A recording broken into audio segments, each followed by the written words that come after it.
Okay, assembling your mask. Opening the flap, which comes pre-folded.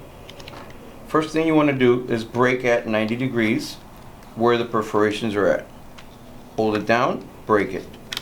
Second thing you want to do is see the curved crease, and this curved crease is where you want to buckle it. And that, keeping your thumbs at the corners and then bringing the whole thing up. This will give you a single action of folding your mask. Then you will have to select which is the appropriate size for you. There are different slots for different sizes. Choose your size.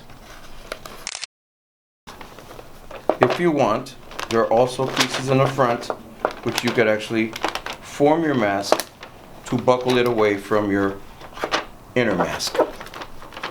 And there you have it.